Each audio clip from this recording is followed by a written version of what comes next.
Well, I think black women, more than any other group of people, look upon us wonderingly. They wonder if we're for real. They wonder about our sex life. They can't believe that we don't have money, that our allowance is $40 a month, and we make do with that, and that's part of our poverty vow.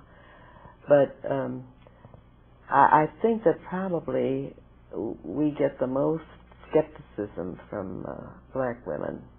Have they been vocal about that? Some of them have. Uh-huh. Some of them have. Yeah. Especially when a person is well dressed and right now, when we have come out of many orders have come out of the habit, they dress just as you are dressed, not as elegantly, but thank you. and they think, well, why be a nun? Because I'm a career woman and I can do everything that you do, except. But they miss the boat, because a community life is a difference. Community life is what separates the two. Yes. The career woman from the religious woman. Yes. Community life is difficult. Yes. Extremely difficult. I think it's different from that type of thing. I think it's very different from communal living.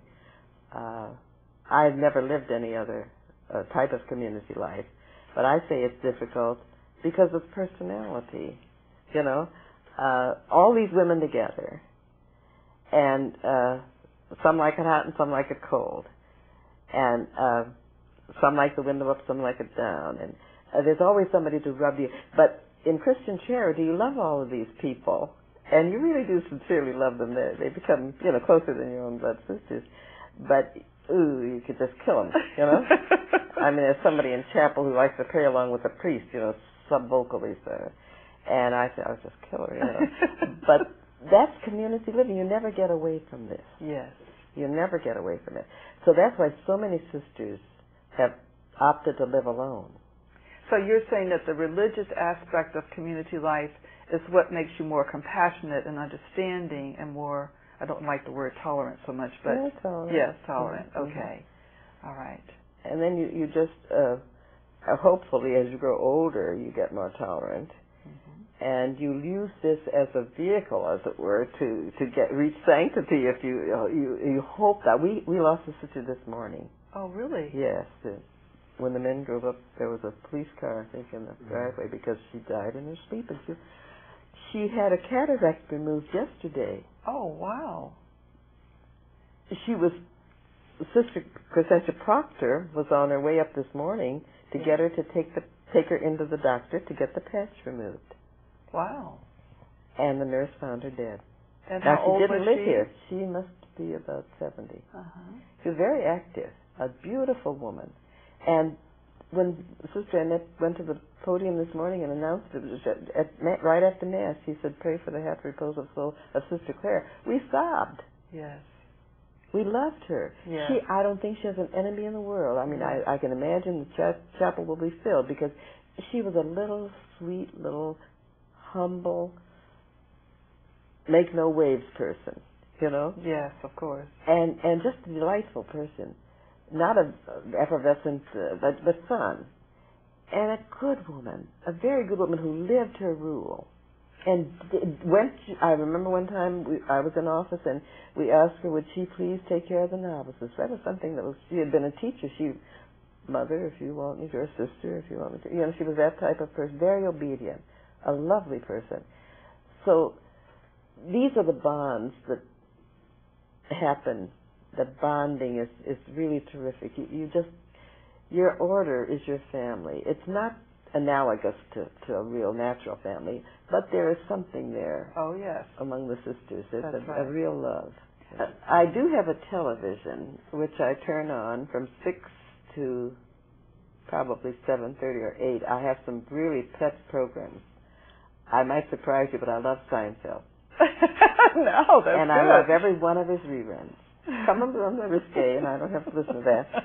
and just turn them off. But I love Seinfeld and I love Everybody Loves Raymond. So I look at those reruns every day that I'm available. Yes. So that I get up at 4 o'clock every morning because I find that the early morning hours are my best for praying. They're undisturbed. There's a prayer room. You don't even hear paging. It's just wonderful. So I love those early morning. I'm a morning person. So by the time 6 o'clock comes, I'm ready to relax. And I do look at the news. Local news? I read the news. I read the local news and the national news. I read Time from cover to cover every week. But I do listen to the national and the local news. You know, one of the newscasters has quite a connection with the community, Soledad O'Brien.